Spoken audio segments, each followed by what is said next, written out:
بسم اللہ الرحمن الرحیم الحمد للہ رب العالمین والصلاة والسلام علی سید المرسلین محمد وعلی آلہ واصحابہ ومن تبعہم بإحسان الی یوم الدین وبعد۔ ناظرین السلام علیکم ورحمۃ اللہ وبرکاتہ۔ ہماری بات کی ابتدا ہوئی تھی کہ اپنے باپ داداؤں کی قسم نہ کھاؤ۔ شریعت اس بات کا حکم دیتی ہے کہ اللہ کی قسم کھائی جائے، اللہ کے اسماء کی، اللہ کی صفات کی، لیکن کسی غیر کی قسم نہ کھائی جائے۔ رسول صلی اللہ علیہ وسلم نے فرمایا تھا کہ اللہ تعالیٰ تمہیں اس بات کا حکم دیتا ہے کہ تم اپنے باپ داداؤں کی قسم نہ کھاؤ۔ ان اللہ ینہاکم، اللہ تعالیٰ تم کو منع کرتا ہے کہ اپنے باپ داداؤں کی قسم نہ کھاؤ۔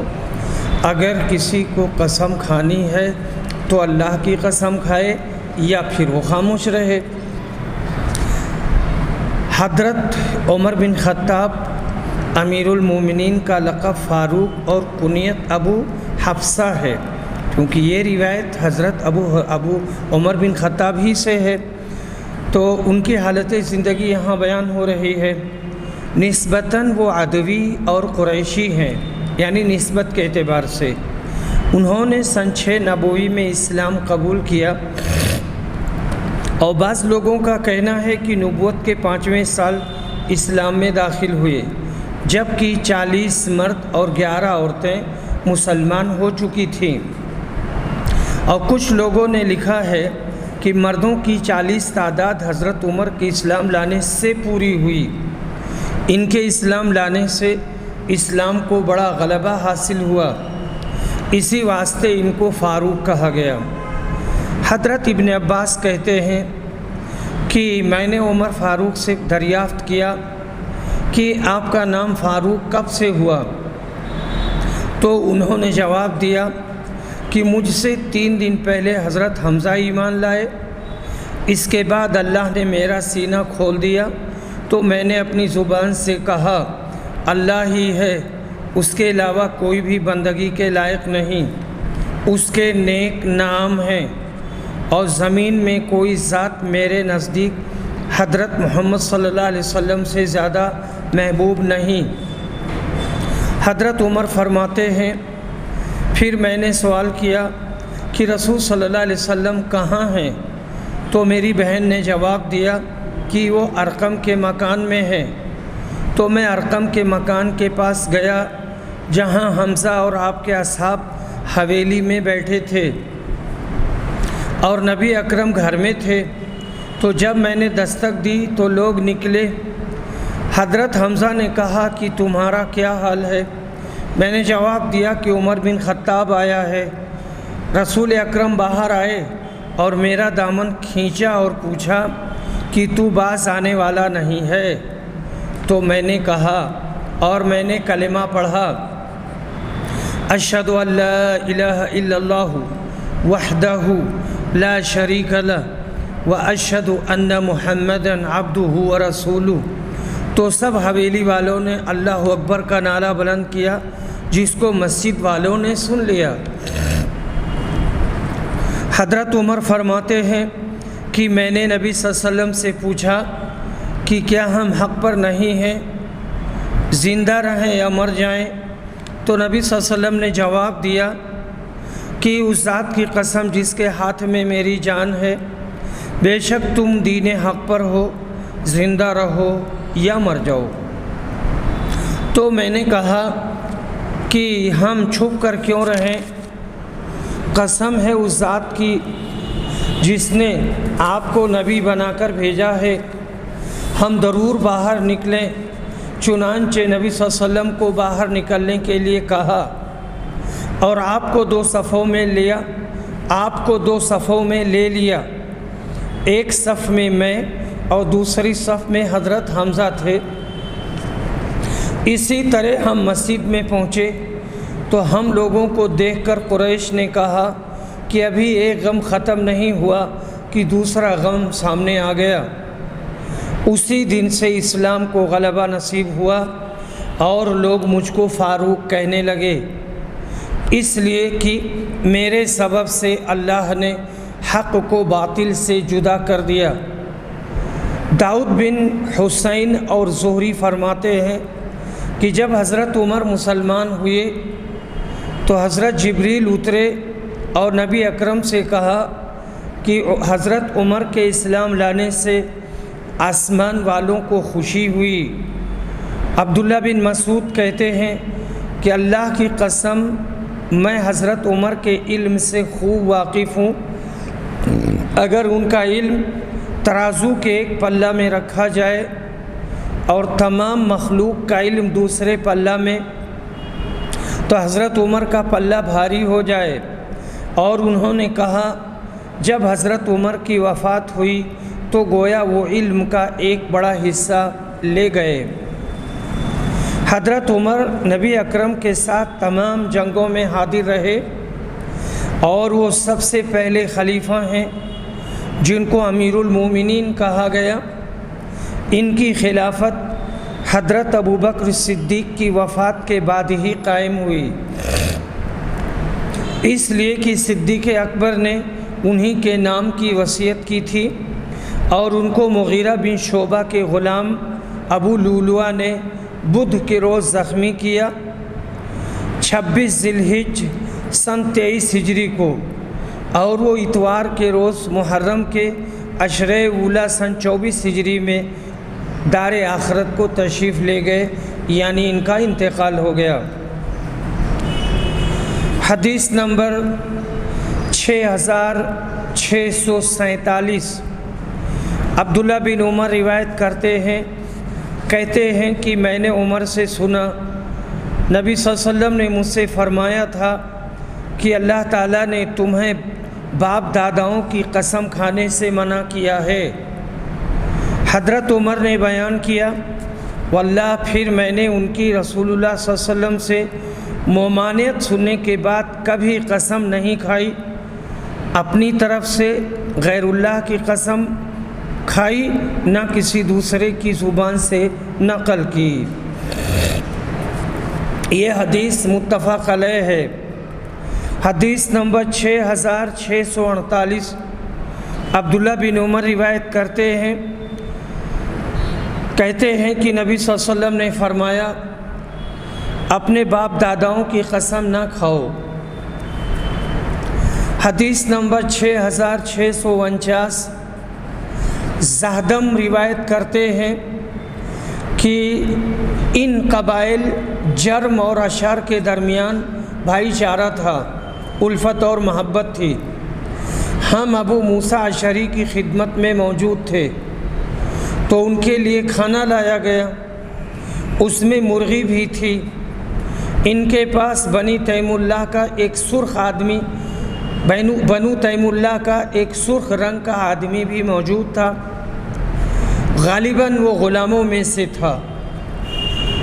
ابو موسیٰ اشعری نے اسے کھانے پر بلایا تو اس نے کہا کہ میں نے مرغی کو گندگی کھاتے دیکھا تو مجھے گھن آئی اور پھر میں نے قسم کھا لی کہ اب میں اس کا گوشت نہیں کھاؤں گا۔ ابو موسیٰ اشعری نے کہا کہ کھڑے ہو جاؤ، تمہیں کے اس کے بارے میں ایک حدیث سناؤں۔ کھڑے ہو جاؤ تو میں تمہیں اس کے بارے میں ایک روایت سناتا ہوں اور ایک حدیث تمہارے سامنے پیش کرتا ہوں۔ میں رسول اللہ صلی اللہ علیہ وسلم کے پاس قبیلے اشعار کے چند لوگوں کے ساتھ آیا اور ہم نے آپ سے سواری کا جانور مانگا۔ آپ نے فرمایا اللہ کی قسم میں تمہیں سواری نہیں دے سکتا اور نہ میرے پاس ایسا کوئی جانور ہے جو تمہیں سواری کے لیے دے سکوں۔ پھر آپ کے پاس کچھ مال غنیمت کے اونٹ آئے تو آپ نے پوچھا اشعری لوگ کہاں ہیں؟ پھر آپ نے ہم کو 5 عمدہ قسم کے اونٹ دیے جانے کا حکم فرمایا۔ جب ہم ان کو لے کر چلے تو ہم نے کہا کہ یہ ہم نے کیا کیا؟ رسول اللہ صلی اللہ علیہ وسلم تو قسم کھا چکے تھے کہ ہم کو سواری نہیں دیں گے، اور در حقیقت آپ کے پاس اس وقت سواری موجود بھی نہ تھی۔ پھر آپ نے ہم کو سوار کر دیا۔ ہم نے رسول اکرم کو آپ کی غفلت سے، ہم نے رسول اکرم کو آپ کی قسم سے غافل کر دیا۔ اللہ کی قسم، ہم اس حرکت کے بعد کبھی فلاح نہیں پا سکیں گے، کامیاب نہیں ہو سکتے، اس لیے ہم آپ کی طرف لوٹ کر آئے اور آپ سے ہم نے تفصیل بالا کو عرض کیا کہ ہم آپ کے پاس آئے تھے تاکہ آپ ہم کو سواری دیں اور ہمیں سوار کریں۔ آپ نے قسم کھا لی تھی کہ آپ ہم کو سوار نہیں کرائیں گے، اور در حقیقت اس وقت آپ کے پاس سواری موجود بھی نہ تھی۔ آپ نے یہ سب سن کر فرمایا، میں نے تم کو سوار نہیں کرایا بلکہ اللہ نے تم کو سوار کرا دیا۔ اللہ کی قسم، جب میں کوئی قسم کھا لیتا ہوں بعد میں اس سے بہتر اور معاملہ دیکھتا ہوں تو میں وہی کرتا ہوں جو بہتر ہوتا ہے اور اس قسم کا کفارہ ادا کر دیتا ہوں۔ کہتے ہیں کہ معلوم ہوا غیر مفید قسم کو کفارہ ادا کر کے توڑ دینا یہ سنت نبوی ہے۔ باب لا يحلف باللات والعزى ولا بالتواغیت، لات، عزا اور بتوں کی قسم نہ کھائی جائے۔ حدیث نمبر 6650، ابو ہریرہ رضی اللہ عنہ روایت کرتے ہیں کہ نبی صلی اللہ علیہ وسلم نے فرمایا، جس نے قسم کھائی اور کہا لات عزا کی قسم تو اسے لا الہ الا اللہ کہہ لینا چاہیے، اور جو شخص اپنے ساتھی سے کہے کہ آؤ جوا کھیلیں تو اسے چاہیے کہ اس کے کفارہ میں صدقہ کرے۔ ہر چند غیر اللہ کی قسم کھانا مطلقاً منع ہے، مگر بتوں، دیوتاؤں یا پیروں ولیوں کی قسم کھانا قطعاً حرام ہے۔ اگر کوئی قسم کھا لے تو ایسے شخص کو پھر کلمہ توحید پڑھ کر مسلمان ہونا چاہیے۔ باب من حلف علی الشیء وان لم یحلف، بن قسم دیے قسم کھانا کیسا ہے؟ آدمی سے قسم نہیں لی گئی لیکن وہ قسم کھاتا ہے۔ حدیث نمبر 6651، عبداللہ بن عمر روایت کرتے ہیں کہ رسول صلی اللہ علیہ وسلم نے سونے کی ایک انگوٹھی بنوائی اور آپ اسے پہنتے تھے، اس کا نگینہ ہتھیلی کے حصہ کی طرف رکھتے تھے۔ پھر لوگوں نے بھی ایسی انگوٹھیاں بنوا لی۔ اس کے بعد ایک دن آپ منبر پر بیٹھے اور اپنی انگوٹھی اتار دی اور کہا، میں اسے پہنتا تھا اور اس کا نگینہ اندر کی جانب رکھتا تھا۔ پھر آپ نے اسے اتار کر پھینک دیا اور کہا، اللہ کی قسم میں اب اسے کبھی نہیں پہنوں گا۔ پس لوگوں نے بھی اپنی انگوٹھیاں اتار کر پھینک دیں۔ متفق علیہ۔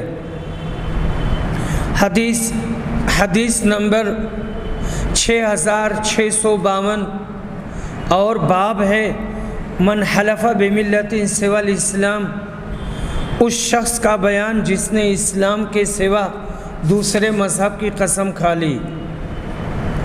رسول صلی اللہ علیہ وسلم نے فرمایا، جس نے لات اور عزا کی قسم اتفاقاً یا بغیر قصد اور عقیدے کے کھا لی، اسے بطور کفارہ کلمہ توحید لا الہ الا اللہ پڑھ لینا چاہیے۔ ایسے بھول چوک میں قسم کھانے والے کو آپ نے کفر کی طرف منسوب نہیں کیا ہے۔ حدیث نمبر 6652، ثابت بن ضحاک روایت کرتے ہیں کہ رسول صلی اللہ علیہ وسلم نے فرمایا، جو اسلام کے سوا کسی اور مذہب پر قسم کھائے پس وہ ایسا ہی ہے جیسی اس نے قسم کھائی ہے، اور جو شخص اپنے نفس کو کسی چیز سے ہلاک کرے وہ دوزخ میں اسی چیز سے عذاب دیا جاتا رہے گا، اور مومن پر لعنت بھیجنا اسے قتل کرنے کے برابر ہے، اور جس نے کسی مومن پر کفر کا الزام لگایا پس وہ بھی اس کے قتل کرنے کے برابر ہے۔ ان سارے امور سے بچنا چاہیے اور پرہیز کرنا چاہیے۔ باب لا یقول ما شاء اللہ وشئت وهل یقول انا باللہ ثم بک، یوں کہنا منع ہے جو اللہ چاہے اور آپ چاہیں وہ ہوگا، ایسے نہیں کہنا چاہیے۔ اور کیا کوئی شخص یوں کہہ سکتا ہے کہ مجھ کو اللہ کا آسرا ہے، اللہ کا آسرا ہے اور پھر آپ کا، یہ بھی نہیں کہنا چاہیے۔ حدیث نمبر 6653 ابو ہریرہ روایت کرتے ہیں، کہتے ہیں کہ نبی صلی اللہ علیہ وسلم نے فرمایا، بنی اسرائیل میں 3 شخص تھے، اللہ نے ان کو آزمانا چاہا۔ اس کے بعد پورا قصہ بیان کیا۔ فرشتے کو کوڑھی کے پاس بھیجا، وہ اس سے کہنے لگا میری روزی کے سارے ذریعے کٹ گئے ہیں، اب اللہ ہی کا آسرا ہے پھر تیرا، یا اب اللہ ہی کی مدد درکار ہے پھر تیری، پھر پوری حدیث کو بیان کیا۔ امام بخاری رحمہ اللہ پہلے مطلب کے لیے کوئی حدیث نہیں لائے، حالانکہ اس باب میں ساری حدیثیں موجود ہیں، کیونکہ وہ ان کی شرط پر نہیں تھی اس لیے نہیں لا سکے۔ وہ حدیث نسائی ابن ماجہ وغیرہ میں ہے کہ کوئی یوں نہ کہے کہ جو اللہ چاہے اور آپ چاہیں، بلکہ یوں کہے جو اللہ چاہے، جو اکیلا اللہ چاہے وہ ہوگا۔ باب کے دوسرے حصے کا مطلب حدیث کے آخری جملہ سے نکلتا ہے، تو یہاں یہ بات کہی گئی ہے کہ فلا بلاغ لی الا باللہ ثم بک، تو اس طرح کا جملہ کہا جا سکتا ہے، یعنی اب اللہ ہی کا سہارا ہے پھر تیرا، تو یہاں لفظ ثم اور پھر لے آئے تو پھر یہ معنی صحیح ہو جائے گا اور یہ معنی مستقیم ہوگا۔ باب قول اللہ تعالی، اللہ کے اس ارشاد کا بیان، وَأَقْسَمُوا بِاللَّهِ جَهْدَ أَيْمَانِهِمْ، یہ منافق اللہ کی بڑی پکی قسمیں کھاتے ہیں۔ اور ابن عباس نے کہا کہ ابو بکر صدیق نے فرمایا، اللہ کی قسم اے اللہ کے رسول مجھ سے بیان کریں میں نے تعبیر دینے میں کیا غلطی کی، یعنی خواب کی تعبیر بیان کرنے میں مجھ سے کہاں چوک ہوئی ہے۔ آپ نے فرمایا قسم مت کھاؤ۔ یہ حدیث لا کر امام بخاری نے اس کا رد کیا جو کہتا ہے کہ قسم دینے سے قسم منعقد ہو جاتی ہے، کیونکہ اگر قسم منعقد ہو جاتی تو نبی اکرم ضرور بیان فرماتے کہ ابو بکر نے فلاں فلاں بات میں غلطی کی ہے، اس لیے کہ آپ نے قسم کو سچا کرنے کا حکم دیا ہے۔ حدیث نمبر 6654 برا بن عازب روایت کرتے ہیں، کہتے ہیں کہ نبی صلی اللہ علیہ وسلم نے قسم کھانے والے کو سچا کرنے کا حکم فرمایا، یعنی قسم سچی ہونی چاہیے، یعنی جو بات وہ چاہے اس کو پورا کرے تاکہ اس کی قسم سچی ہو اور صحیح ہو۔ حدیث نمبر 6655 اسامہ روایت کرتے ہیں کہ آپ کی ایک صاحبزادی نے آپ کو بلاوا بھیجا، اور وہ صاحبزادی حضرت زینب تھیں، اس وقت آپ کے پاس اسامہ بن زید اور سعد بن عبادہ اور ابی بن کعب بھی بیٹھے تھے۔ صاحبزادی صاحبہ نے کہلا بھیجا کہ ان کا بچہ مرنے کے قریب ہے، آپ تشریف لائیں۔ آپ نے ان کے جواب میں یوں کہلا بھیجا، میرا سلام کہو اور کہو سب اللہ کا مال ہے، جو اس نے لے لیا اور جو اس نے عنایت فرمایا، جو لے لیا سو لے لیا، جو دے دیا سو دے دیا، اور ہر چیز کا اس کے پاس وقت مقرر ہے، جب چاہے گا دے گا، جب چاہے گا جان بھی نکال لے گا۔ صبر کرو اور اللہ سے ثواب کی امید رکھو۔ آپ کی صاحبزادی نے کہا، قسم دے کر کہا کہ نہیں، آپ ضرور تشریف لائیے۔ اس وقت آپ اٹھے، ہم لوگ بھی ساتھ میں کھڑے ہوئے۔ جب آپ ان کے گھر کے پاس پہنچے، یعنی حضرت زینب کے گھر کے پاس، اور وہاں جا کر بیٹھے تو بچے کو اٹھا کر آپ کے پاس لائے۔ آپ نے اسے گود میں بٹھا لیا اور وہ دم توڑ رہا تھا۔ یہ حال پرملال دیکھ کر آپ کی آنکھوں سے آنسو بہہ نکلے۔ سعد بن عبادہ نے کہا، اللہ کے رسول، یہ کیا، یہ رونا کیسا؟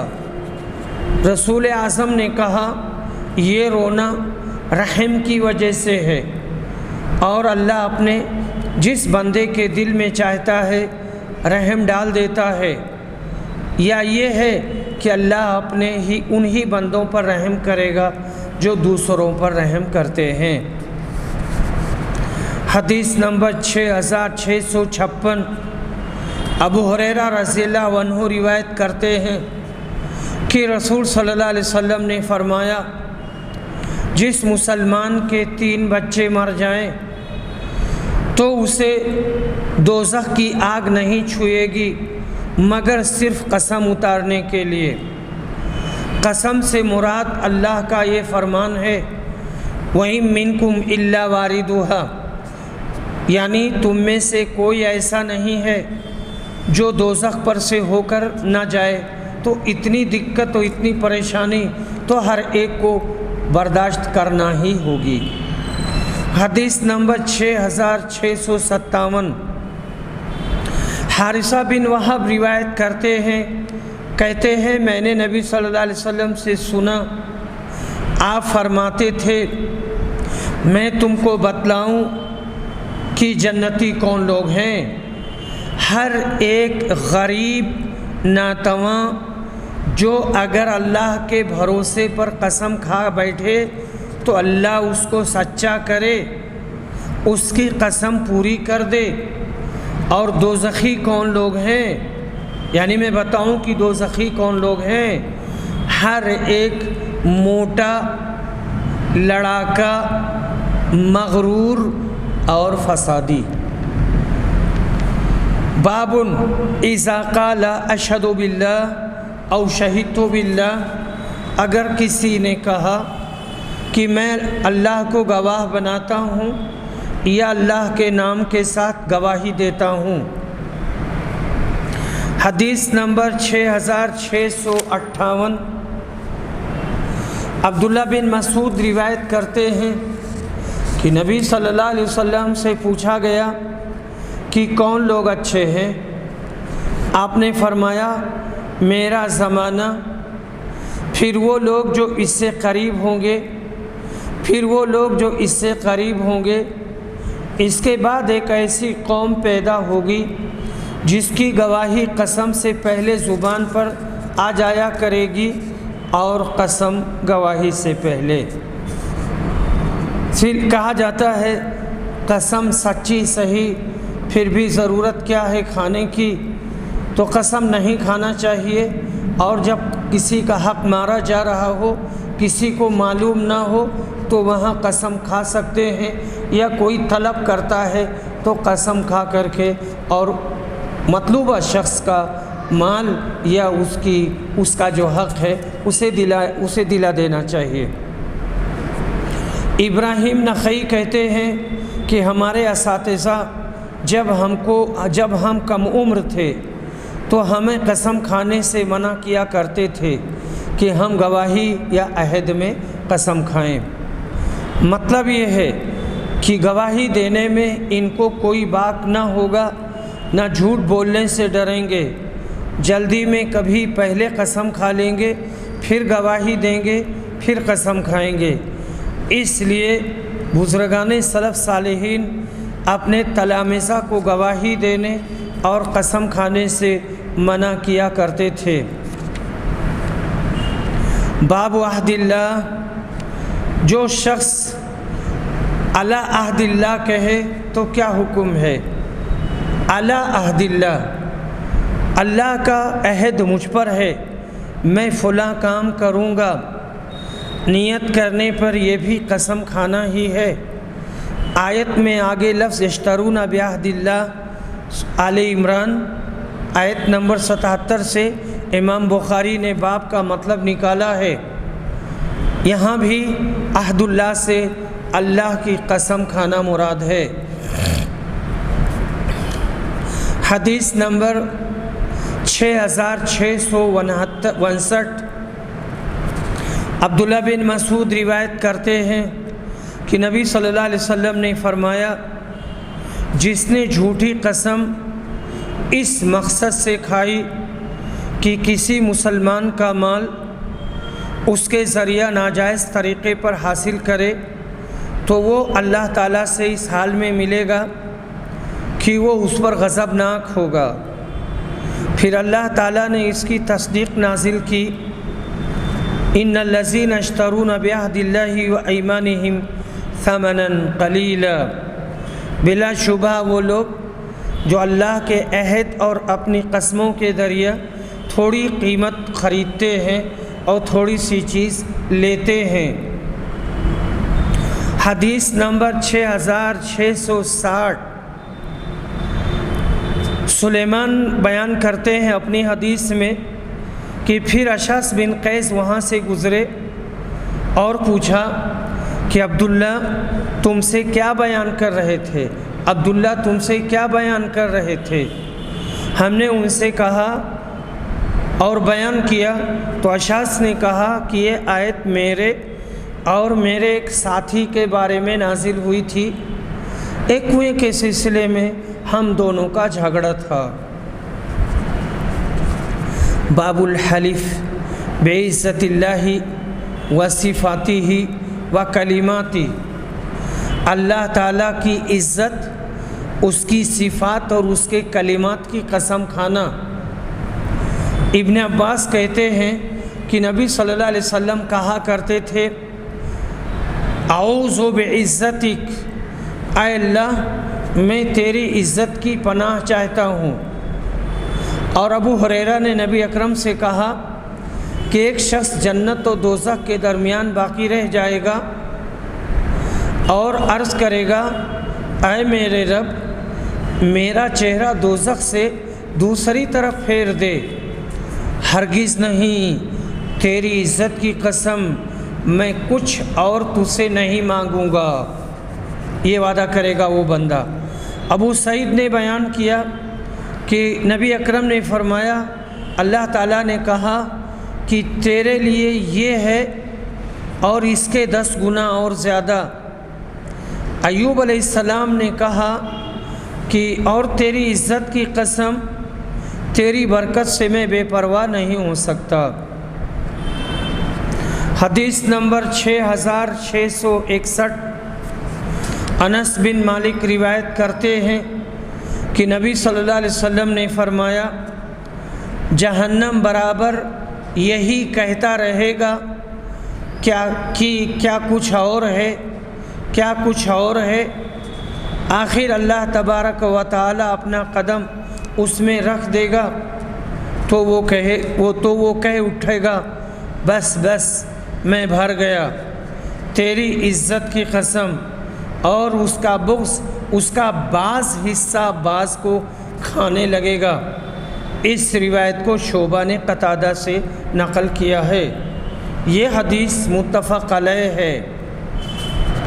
روایت میں قدم کا لفظ آیا ہے جس پر ایمان لانا فرض ہے، اور اس کی حقیقت کے اندر بحث کرنا بدعت ہے، اور حقیقت کو علم الہی کے حوالے کر دینا کافی ہے۔ سلف صالحین کا یہی عقیدہ ہے۔ اللہ پاک ہر تشبیہ سے منزہ ہے، پاک ہے۔ قرآن مجید میں صاف ارشاد ہے، لیس کمثلہ شیء، سورہ شورى آیت نمبر 11۔ پس یہی کہنا مناسب ہے، آمنا باللہ کما ہوا باسمائہ و صفاتہ بلا تعویل و تکییف۔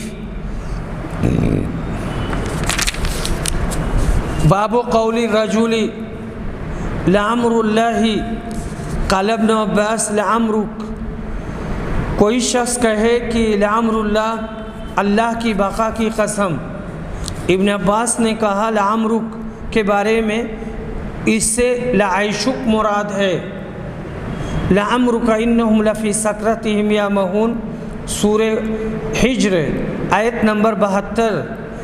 اس میں لعمرک سے مراد نبی کریم صلی اللہ علیہ وسلم کی زندگی ہے۔ اللہ پاک نے قوم لوط کی حالت بدکاری کو آپ صلی اللہ علیہ وسلم کی عمر کی قسم کھا کر بیان فرمایا ہے۔ امام بخاری نے قتادہ کی تدلیس کا شبہ رفع کرنے کے لیے سعید کی روایت کو بیان کیا ہے، کیونکہ حضرت شعبہ انہی لوگوں سے روایت کرتے تھے جن کے سمع کا حال ان پر کھل جاتا تھا۔ یہاں یہ کہتے ہیں کہ حضرت شعبہ انہی لوگوں سے روایت کرتے تھے جن کے سمع اور روایت کا حال یہ جان لیتے تھے۔ حدیث نمبر 6662، زہری روایت کرتے ہیں، کہتے ہیں میں نے عروہ بن زبیر، سعید بن مسیب، علقمہ بن وقاص اور عبید اللہ بن عبداللہ سے نبی اکرم کی زوجہ مطہرہ حضرت عائشہ کی بات کے متعلق سنا، یعنی تہمت کے سلسلے میں، حدیث عفق، کہ جب تہمت لگانے والوں نے ان پر تہمت لگائی تھی اور ان سے اللہ نے ان کو اس سے بری قرار دیا تھا، اور ہر شخص نے مجھ سے پوری بات کا کوئی ایک حصہ ہی بیان کیا۔ پھر آپ کھڑے ہوئے اور عبداللہ بن ابی کے بارے میں مدد چاہی۔ پھر اسید بن حضیر کھڑے ہوئے اور سعد بن عبادہ سے کہا کہ اللہ کی قسم ہم ضرور اسے قتل کر دیں گے۔ لعمر اللہ، یہاں پر جو لفظ آیا ہے وہ لعمر اللہ ہے۔ باب اللہ کے اس فرمان کا بیان، لا یؤاخذکم اللہ باللغو فی ایمانکم ولکن یؤاخذکم بما کسبت قلوبکم واللہ غفور حلیم، سورہ بقرہ آیت نمبر 225۔ اللہ کے اس فرمان کا بیان، وہ تمہاری لغو قسموں کے بارے میں تم سے پکڑ نہیں کرے گا، بلکہ ان قسموں کے بارے میں گرفت کرے گا جن کا تمہارے دلوں نے ارادہ کیا ہوگا، اور اللہ بڑا ہی مغفرت کرنے والا، بہت بردبار ہے۔ حدیث نمبر 6663، عائشہ رضی اللہ عنہا روایت کرتی ہیں کہ آیت اللہ تم سے لغو قسموں کے بارے میں گرفت نہیں کرے گا اور تمہاری پکڑ نہیں کرے گا، راوی کہتے ہیں کہ حضرت ام المومنین نے کہا یہ آیت لا واللہ و بلا واللہ کے بارے میں نازل ہوئی تھی، یعنی بے ساختہ جو قسمیں عادت بنا لی جاتی ہیں ان کے بارے میں یہ ہے۔ اکثر لوگوں کا تکیہ کلام ہی قسم کھانا بن جاتا ہے، ایسی عادت اچھی نہیں ہے۔ تاہم لغو قسموں کا کوئی کفارہ بھی نہیں ہے، جیسا کہ آیت قرآنی کا مفہوم ہے۔ باب اذا حنث ناسیا فی الایمان، اگر قسم کھانے کے بعد بھولے سے اسے توڑ ڈالے تو کفارہ لازم ہوگا یا نہیں۔ اہل حدیث کا قول یہ ہے کہ کفارہ واجب نہیں ہوگا۔ امام بخاری کا بھی میلان اسی طرف ہے، اور اللہ نے فرمایا وَلَيْسَ عَلَيْكُمْ جُنَاحٌ فِيمَا أَخْطَأْتُمْ بِهِ، تم پر اس قسم کے بارے میں کوئی گناہ نہیں جو غلطی سے تم کھا بیٹھو، اور فرمایا بھول چوک میں مجھ پر مواخذہ نہ کرو۔ یہ حضرت موسیٰ نے حضرت خضر سے کہا تھا، جبکہ موسیٰ نے ان پر اعتراض کیا تھا۔ اس سے معلوم ہوا کہ بھول چوک پہلی شریعتوں میں بھی معاف تھی۔ حدیث نمبر 6664، ابو ہریرہ رضی اللہ عنہ روایت کرتے ہیں، اور اس کی نسبت وہ رسول اکرم کی طرف فرماتے ہیں کہ اللہ تعالیٰ نے میری امت کی ان غلطیوں کو معاف کیا ہے جن کا صرف دل میں وسوسہ گزرے یا دل میں اس کے کرنے کی خواہش پیدا ہو، مگر اس کے مطابق عمل نہ ہو اور نہ بات کی ہو۔ یہاں کہنا یہ ہے کہ اگر دل میں کوئی وسوسہ آتا ہے تو اس کی گرفت نہیں ہوگی۔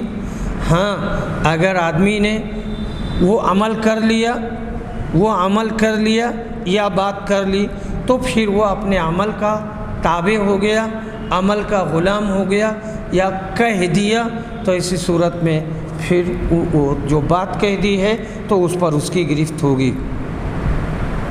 قلبی وساوس جو یوں ہی صادر ہو کر خود ہی فراموش ہو جاتے ہیں یا ہوتے رہتے ہیں، اللہ پاک نے ان سب کو معاف کیا ہے۔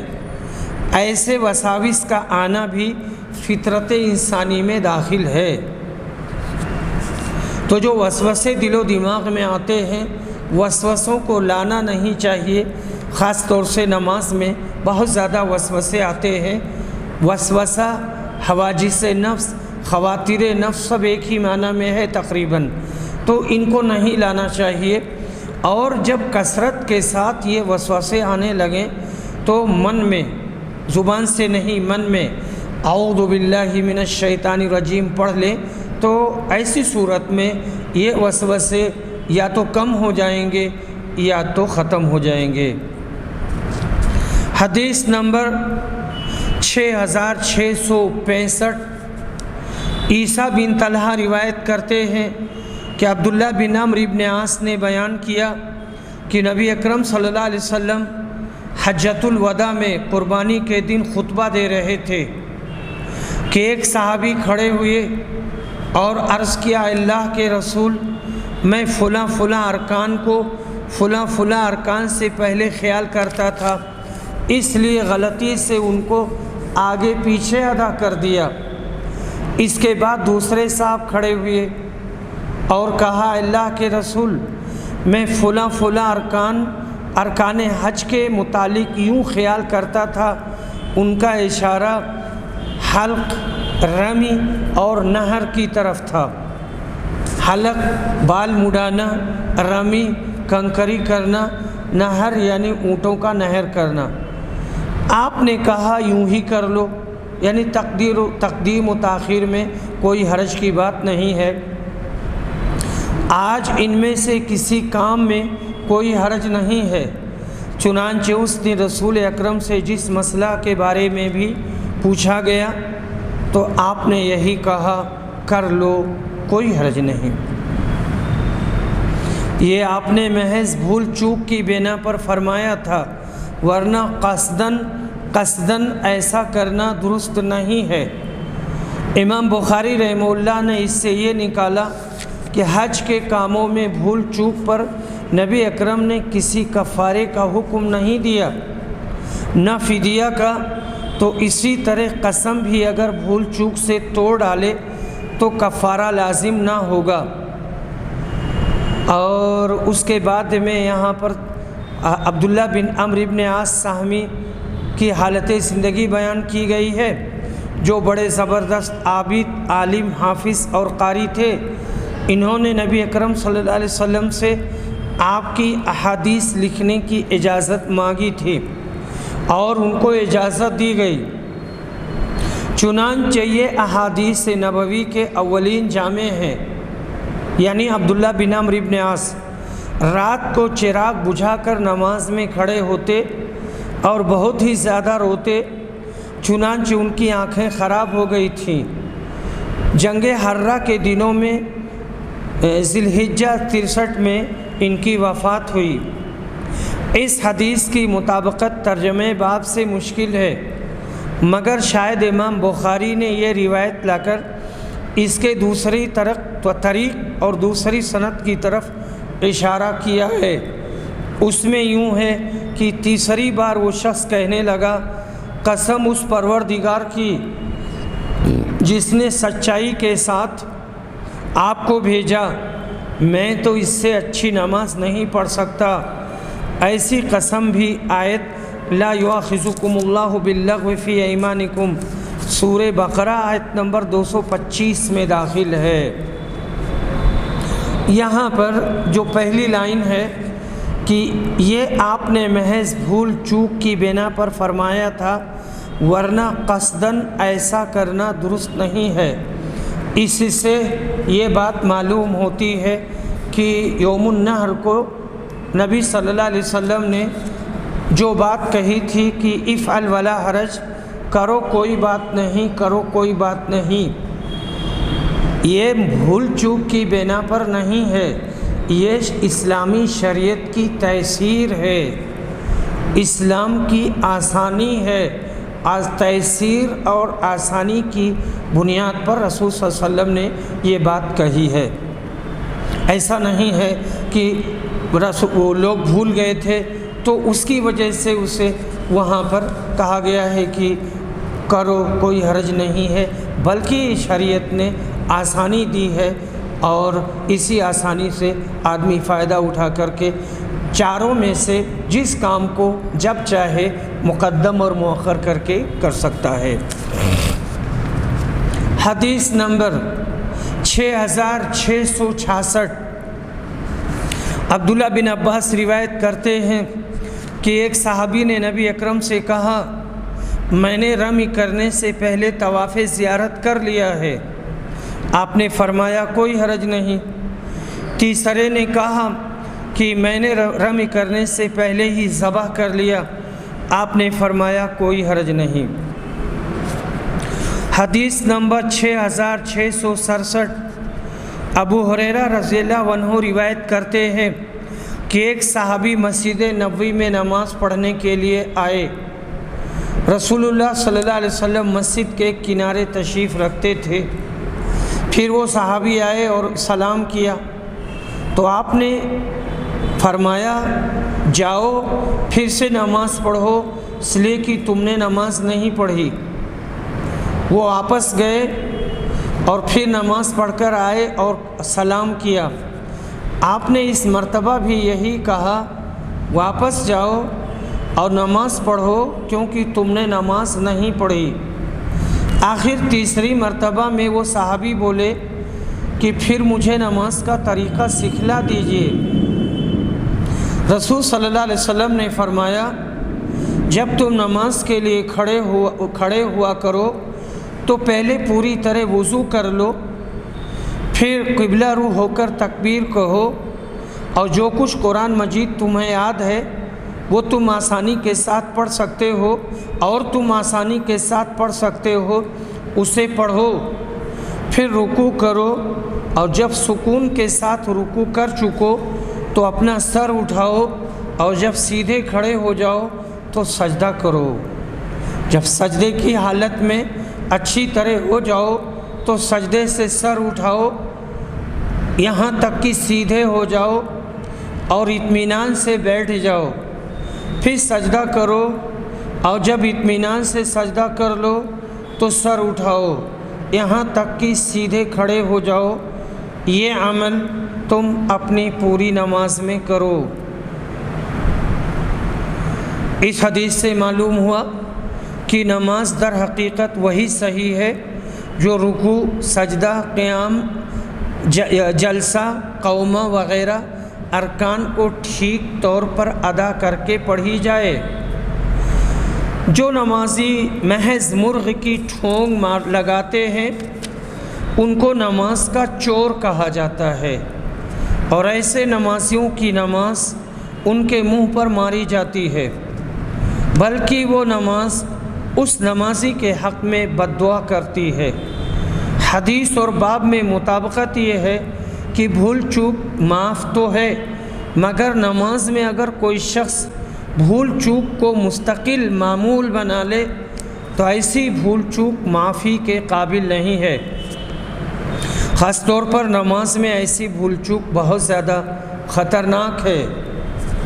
حدیث نمبر 6668 عائشہ رضی اللہ عنہا روایت کرتی ہیں، کہتی ہیں کہ جب احد کی لڑائی میں مشرک شکست کھا گئے اور اپنی شکست ان میں مشہور ہو گئی تو ابلیس نے چیخ کر کہا، مسلمانوں کو مخاطب کر کے، اے اللہ کے بندو، پیچھے دشمن ہے۔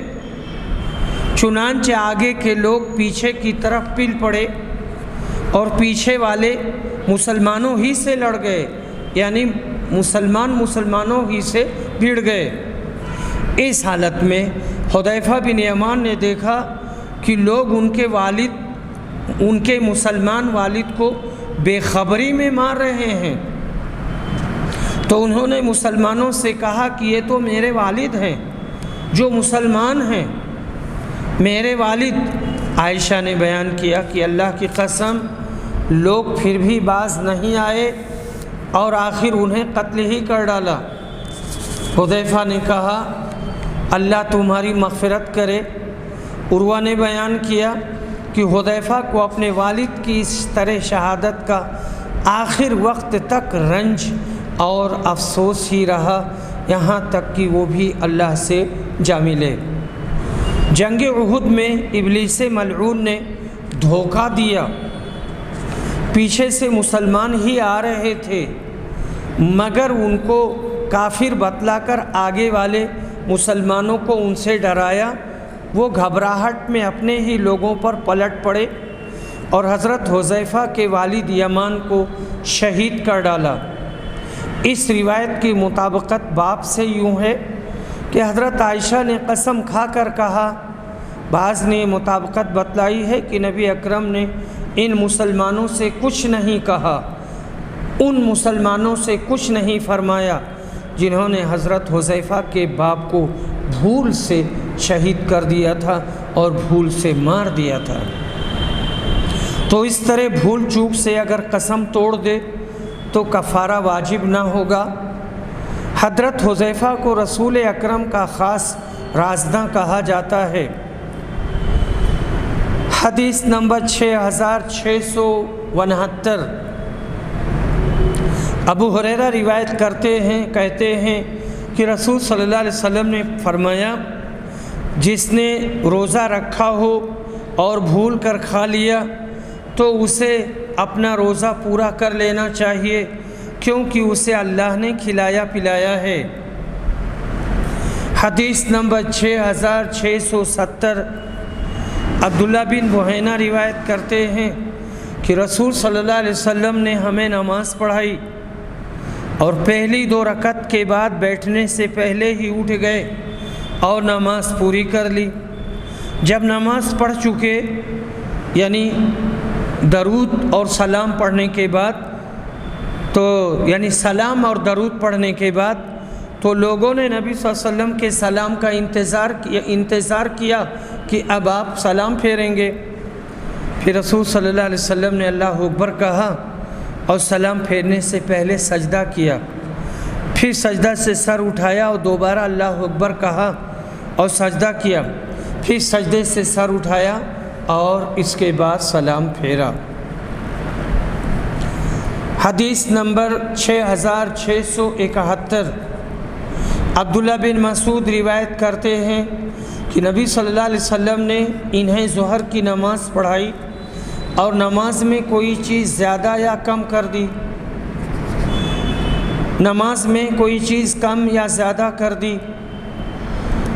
منصور نے بیان کیا کہ مجھے معلوم نہیں ابراہیم کو شبہ ہوا تھا یا علقمہ کو، بیان کیا کہ پھر نبی صلی اللہ علیہ وسلم نے کہا، نبی صلی اللہ علیہ وسلم سے کہا گیا، اے اللہ کے رسول، نماز میں کچھ کمی کر دی گئی ہے یا آپ بھول گئے ہیں؟ آپ نے فرمایا کیا بات ہے؟ لوگوں نے کہا کہ آپ نے اس طرح نماز پڑھائی ہے۔ بیان کیا کہ پھر رسول صلی اللہ علیہ وسلم نے ان کے ساتھ 2 سجدے کیے اور کہا یہ 2 سجدے اس شخص کے لیے ہیں جسے یقین نہ ہو کہ اس نے اپنی نماز میں کمی یا زیادتی کر دی ہے۔ اسے چاہیے کہ صحیح بات تک پہنچنے کے لیے ذہن پر زور ڈالے اور جو باقی رہ گیا ہو اسے پورا کرے، پھر دوسرے 2 سجدے سہو کے کر لے۔ وآخر دعوانا الحمد للہ رب العالمین۔